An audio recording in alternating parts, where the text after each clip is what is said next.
waardiyaha jooga waardiyaha waxaa loogu talagalay in qofka meesha galaya iyo kasoo baxay inuu mas-uulka waa weydiinaysa waxaa leeyahay mudane aniga hawshaas iyo hawshaasaan rabaa meesha ugu socda markaasuu ku leeyahay joog adiga hor maxaa ka jira in dadka Soomaalida uu afgobaadsigu ku yar yahay hadal macaanidu ay ku yar tahay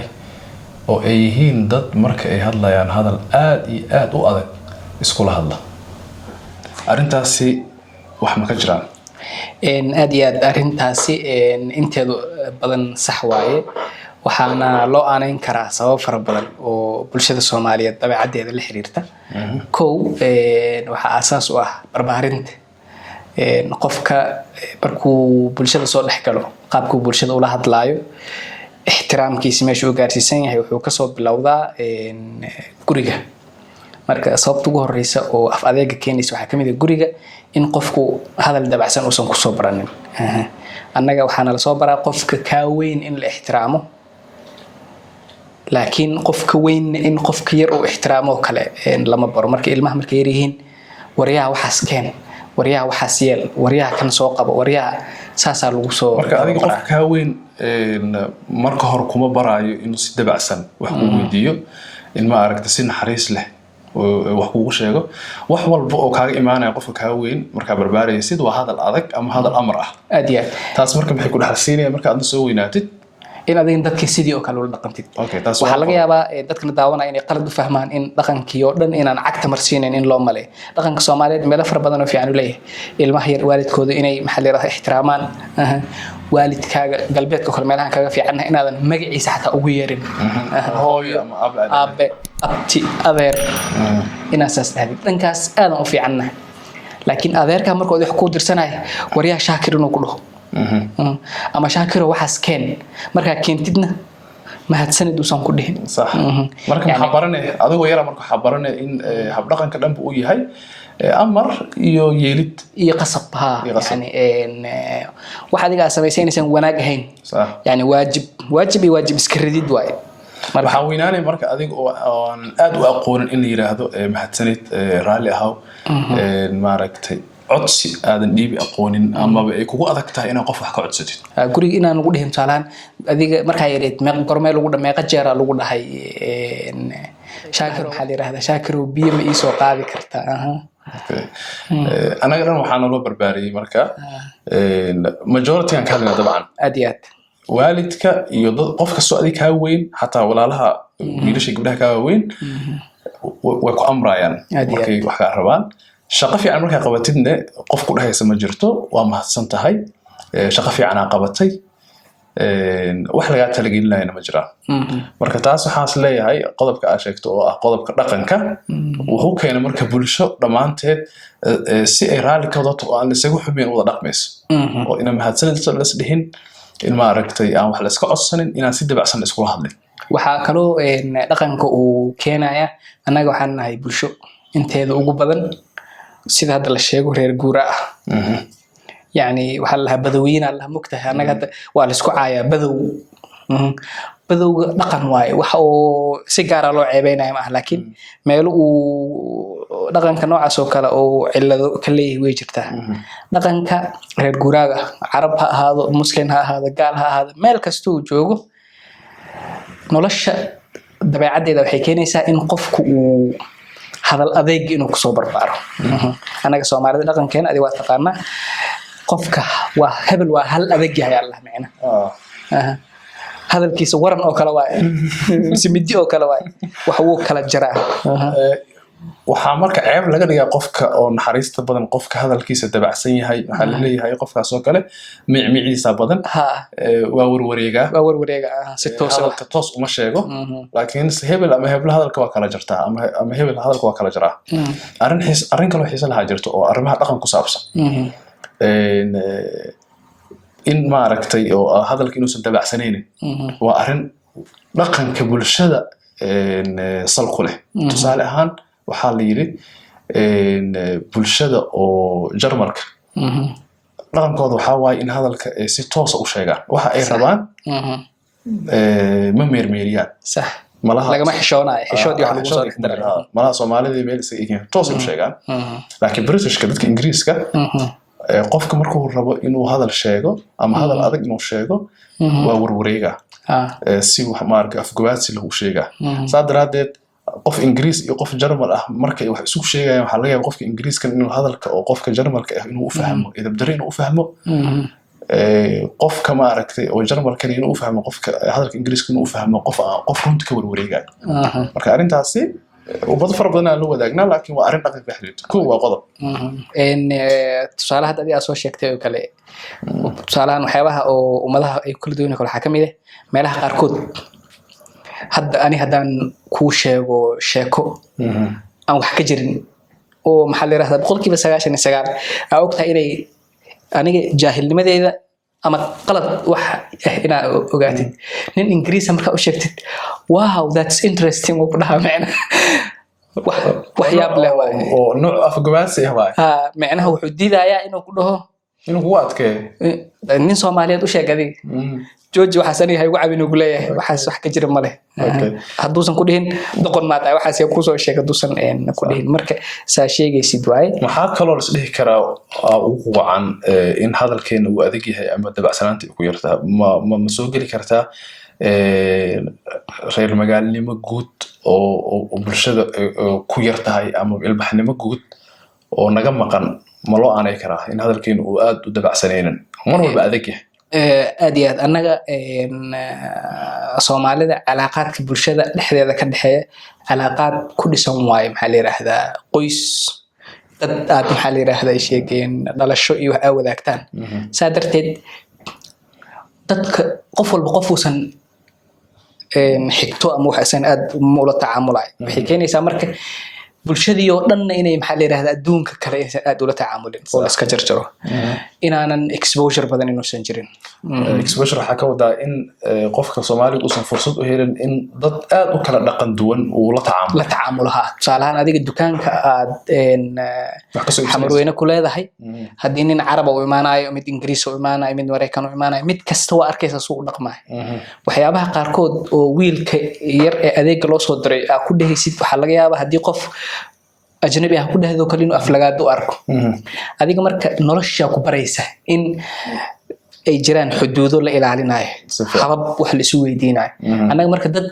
طلي أهلي وحس كسر ده بربارة يعني iyo Soomaalida oo iyadu isu badan anaga aan isu badannahay markii aan isan jirin ummado kale dad kale oo kale isra duwan oo Soomaalida la degan ama la nool xitaa dhanka aaminaada iyo aqeedada iyo diinta ka duwan waxyaabaha aan ku faano waxa kamid ah inaan ahay dad isku isir ah isku af ah isku diin ah isku dhaqan ah saadaradeed marka kaliya maadaama aan hanay ilbaxnimooyinkan waxay ka sameysmaan kala duwanaanshaha farabadan taasna waxaan isleeyahay waxa lagu dari karaa sidoo kale in reer magaalnimadu waxay ku imaataa tusaalahan bulshada markay nooc ilbaxnimo ah markay heer ilbaxnimo markay gaarto qof walba wuxuu ku soo baraarugayaa qofkan xuquuqdiis waqtigiisa gaarka ah maxaa lahaa privacygiis waxyaabaha isaga khusuusiyaadkiisa ah markaasa wax walba ay dhahdid inay cabiran yihiin waay qofka hadii aad la istaagay sidoo kale ilaa inta in la eega sanka gali kartaa ninka Soomaaliyeed dukaankiisa ugu tagtay nakeen inuu ku dhaho gacanta ku qabtaa laga yaabaa dad meel galbeedka kale in hada gacanta iska qabatid oo kale wuxuu ku leeyahay xanuunsan tahay adiga waxa kugu dhacay marka iyadaasna inaan anaga sheegayna privacy-ga iyo qofka waxyaabaha khusuusiyaadkiisa in aad diirada loo saarin marka hadalka qofkan inuu xataa dhibsanayo kale inaan maxaa la yiraahdaa la qiimeeynin ninka saaxiibka haduu ku dhahayo kale Shaakirow magaalada ma aadi karnaa kuma dhahay Shaakirow nakeen meelan ku wada su'aalku weydiinay faraaqo ma taa kuma dhahay marka isku malaya ama wuxuu haystaa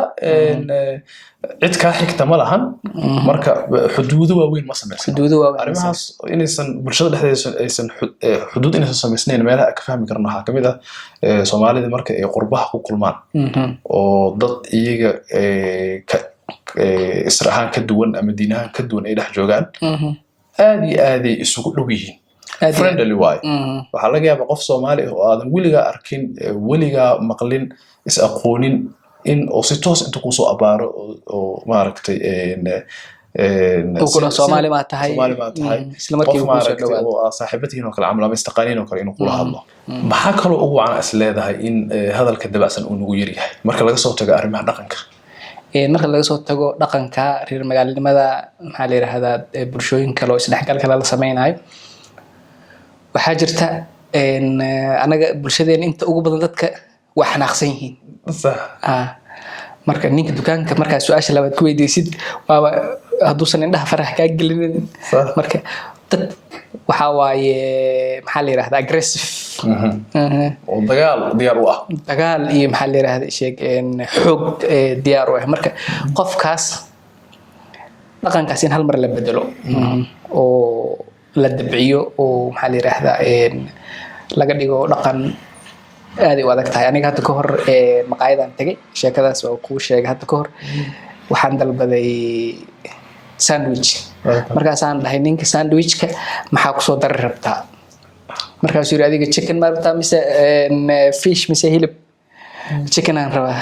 inta kale shaqadaada ma anagu mar ninkoo xanaaqsan yahay howl adigu ku taalma adna xarabta inaad ogaatid basal ma ku soo daraya yaanyo ma ku daraa ketchup ma ku daraya mayonnaise ma ku daraa wixina ogaatid marka muxuu ka yiri shaqadaada ma anu yiri kookay u taala marka heerkaas aan gaarsiisanahay dadkii wada xanaaqsan marka xanaaqaas in tartiib wax laga yaabo in colaad iyo maxaa la yiraahdaa sabab u tahay iyo maxaa la yiraahdaa duruufaha aan ku barbaarnay macquul marka heer horta oo qof walba difaac ku jira xasilooni in la galo dad in difaac ay maxaa la yiraahdaa ka wada baxaan say loo geli karaa marka heer xasilooni say hadalka loo dabci karaa shaqo sahal maaha laakiin say loo bilaabi karaa qofka bilaabana muxuu kala kulmaa qofka hadda isku day inuu hadalka dabciyo hadda xilligan aan joogno hadda hadalka dabcisid tusaalahan waxyaabo fara badan oo aad rabtay inay ku qabsoomaan ma ku qabsoomaan hadda batrooniya tahay meel madax ka ah shaqaalada ku dhahdid sheeg in fadlan waxaas ma sameyn kartiin marka dhahdid waxaas shaqadaas ma qabsoomin maqaayada da tagtid oo dhahdid sheeg in walaal biyo ma ii keeni kartaa biyahaas waa sugaysaa weliga ninka ugu dambeeya la keenay sababtoo ah maadaama oraahda noocaas oo kala ah ku yar tahay isticmaalka macnaha soo galootiga ku tahay af Soomaaliga sax waxay ahayd biyo ii keen inaad dhahdid oo lagu keen ma ii keeni kartaa marka dhahdid marka ninkan maskaxdiisa qalad uu isaga leeyahay ma ahay xumaan gaar ah maskaxdiisa waxay u fasiranaysaa ninkan biyaha aad ugu baahna marka fursad u soo heshid oo dadka kale u soo dhameeysid u keen marka qofkii wax rabo oo dhab ay ka tahay waa inuu dhaha ninoo biyo keen dhahdid waxaas aan rabo si hadda tusaalahan nin odaya maqaayad imaanayo kale wiilkaygii waxaas iyeen u dhahaaya markaas waa loo sameynaya adigana sidii oo kale ina maxaa la yiraahdaa marka waa lagu qoslaa marka hadii aad si dabacsan wax u weydiisid aad waxa u ekaanaysaa isheeg qof shactareenay ina ka jamaysa lagu maleynaa okay waxa la mid ila tahay businesska meelaha oo ganacsiga gaar ahaan meelaha waardiyaasha iyo joogaan tusaale malahaas ay sheegtaa jira macnaha ixtiraamka iyo in waxa aad si degan oo reer magaalnimo ku jirto inaad tacaamul samaysid meel aad tagaysaa shirkad iyo waxa xafiis qof aad la balansan tahay waardiyaha oo kala waxa leedahay intaadan adiga waxa leedahay meeshan waardiyaha jooga waardiyaha waxa loogu talagalay in qofka meesha galaya iyo ka soo baxay inuu mas'uulka yahay waa weydiinaysa waxa leeyahay mudane aniga hawshaas aan rabaa meesha ugu socda markaas uu leeyahay joog adiga hadda agmartid oo wariya markuu ku dhahan saan u fiirisid waxa laga yaabaa inuusan wax ku dhihin marka waxa laga yaabaa inuu ninkan waxba isku ogyahay marka in tartiib si ixtiraam ku jir in wax loo weydiisto waxay u eg tahay nin qalad raadinaya amal oo egtanin waa laga shakinaya marka waxa lagu leeyahay damacsantahay marka inta cadeyska shaqeynay inta ugu badan shaqeynay waa gartay arintaasi waa horta xaqiiqo jirta waay oo dhibkeeda leh laakiin waxa loo baahan yahay in la sameeyo dadaal ah in dadka in si tartiib ah u bartaan dhaqanka wanaagsan oo la baahiyo sidee markaas leedahay hadalka bulshada si guud macnaha waa u wada barakarna anaga in hadalka dabcino hadal wanaagsan aan ku hadalno si ixtiraam leh aan qofku wax u weydiisano marka wax diidaysa si ixtiraam leh wax u diidid badanaa waxay kasoo bilaabanaysaa bulshada sida loo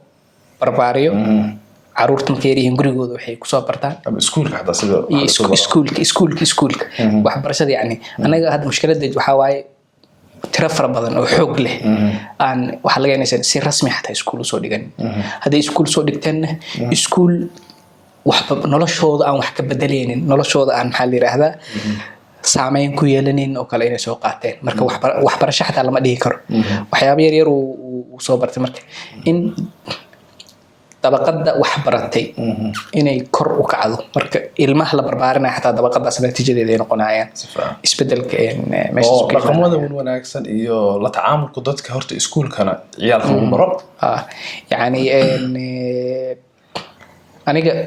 iskuulan ka shaqeynaya macallimiintu waxay ugu yaabi jireen ardayda weligay amar ma siin jirin waa soo jeedinaya maxaan ka sameynaa markaas waxaa lalahaa macallinkaas miskiin waayo tusaalahaan ardayda in lahay u baahan yihiin final decision anaa leh laakiin aniga waxaan rabaa go-aanka inaan kasoo qaybgeliyo ay wax soo jeediyaan horta talada ku yeeshaan iyaga xoolo meesha fadhiimahan mogtahay la hagaay marka in horta caadi loo arko dadku inay tacaamulaan waxaa sidoo kale ka mid ah wixii aan ilawadaa ku daraay isdhexgalka bulshada inuu aada u bato dadkaan is aqoonin inay si caadi ah inay u tacaamulaan inay bilaabato dad cusub inaan maxaa la yiraahdaa oo annaga naga dhaqan duwan oo sidaan anaga waxu rabna moogi siyaabo kale inay leeyihiin preferences kale inay leeyihiin in fursad loo helo waxaa kaloo is leeyahay oo hadalka lagu dabci karaa horta af soomaaligeena wuxuu u samaysan yahay dhaqanka iyo dabcan waa ogtahay iyo afka xiriir weyn ka dhaxeeyo marka waxaa laga yaabaa afkeena inaysan ku jirin ama ku badnaynin oraahyo ama jumlada dabacsan marka waxaan is leeyahay meesha oo hadda amarka aan ka isticmaalo waxaas isii meesha aan ka dhahno ama waxaas ii yeel ama saas samee su-aal camal inaan u bedelno koobkaasi biyaha ma isoo qaban kartaa ya qalinkaaga ma isticmaali karaa qof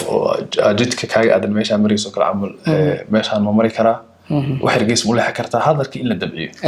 waxay ila tahay haddartaan in loo arko dadka qaar inay u arkaan wax aan suurtagal ahayn laakiin haddii si tartiib loo bilaabo waqti baa iska qaadatee maaragtay in isbedel yimaado kama dambaysta dabcan isbedel waa imaan doonaa waqti baa iska qaadatee sida aad sheegtay in marka hore waalidka ilmaha laftooda marka la barbaarinayo si dabacsan loo barbaariyo ilmaha aan lagu qaylinin aan la caayin loo arko ilmaha inkastoo yaryihiin in loo arko in ay rabitaanna ay leeyihiin waxna ay diidi karaan oo aan la qasbin waxa oo ay samaynayaan xitaa haddii wax waajib ku ay tahay in la dhaho in laga codsado waxaas inay sameeyaan markay sameeyaan in loo mahad celiyo si wixii wax fiican inay yihiin loo sii u fahmaan in aragtidooda iyo waxqabadkooda la qadarinayo hadda tusaalahaan waxaa arkaysaa dadka ajaanibta ah meelaha qaarkood oo dhaqankooda ay nooga fiican waxaa ka mid ah ilmo yar ah maxaa la yiraahdaa asxaani waxaa u samaynaysaa hooyadii mise aabihii waxay leeyihiin u mahad celi si fiican say thank you qul shukran marka waa kaas marka wax kasto dabcan wanaagsan de inaan dadka kale inaan kaga dayano baran waayo su-aasha oo kale in iyadana loo bedelo maaragtay in soo jeedin camal hadda adiga tusaale ahaan marka qof wax weydiisanaysa qof saaxiibka ah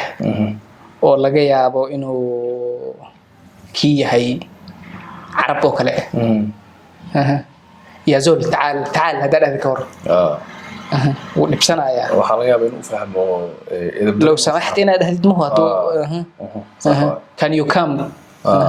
مي ما انكرتا marka in xataa la isku dayo in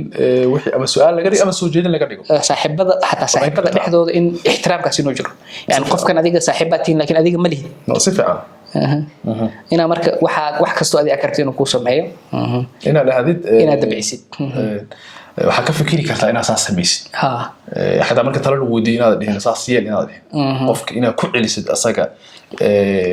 uu ka fikri macna waxa ka fikiri kartaa saas ina samaysid waxa ka fikiri kartaa inaad sidaas inaad yeeshid marka laga soo tago in qof marka waxa la weydiinayo in qaab su'aal loo dhigo iyo in qaab soo jeedin loo sameeyo maxaa is leedahay qaababka kale oo hadalka loo dabci karo ama hadalka loo hagaaji karo ama si guud afkeena ugu badi karno afgobaasiga iyo hadalka wanaagsan waxaa kamid ah tusaalaantii hadda xogaha kor aan ka sheekeynayno oo marka aragti lagu weydiiyo kale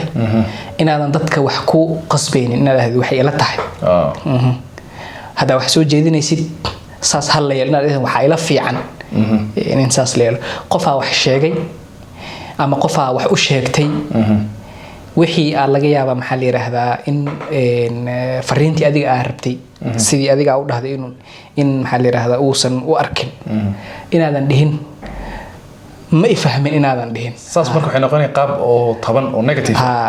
qofkii waa duraysaa macnaha ma ifahmin marka aad dhahdid isla markii isaga maskaxdiisa waxa ku soo dhacaysa maxaan ku fahmi weynaa aniga ma doqonahay maskaxdeeda way shaqeynaysaa marka inaad dhahdid oo kale warkayga inuusan cadeyna laga yaabaa aan cadeeyo isheegin sidaan u dhahay ama si aan la fahmi karin inaan u dhahay laga yaabaa si aan la fahmi karin inaan u dhahay laga yaabaa inaad dhahdid oo kale wada Xasan aad ma santahay barnaamijka intaan soo gabagabeeyay ka hor daawadayaasha oo na daawada dirtaan dad fara badan oo kamid ah kanaalka subscribe ma saarin haye marka hadda qaabka Soomaalida ma u weydiinaa oo maxaan dhahnaa war dad iska dhigay channelka subscribe saar ma dhahnaa بس waxaan dhahnaa asxaabay waxa ka fikiri kartaan inaad channelka subscribe saartaan yaanan canaananin aad ayaan u ixtiraamin xogaha yar aan dhahno fadlan kanaalka taageera dadka fara badan oo boqolkiiba meeqa waay boqolkiiba 60 ka oo majority ahna oo muuqaalada daawada hasmila subscribe saar aan wali laakiin channelka ku xirneen ha ku xirnaada hadii kale waxa laga yaabaa in muuqaalada soo socdo ay idin dhaafaan saasina uga fikirtiin aad iyo aad asxaabtu ma santiin intaasna waana kaftan bye bye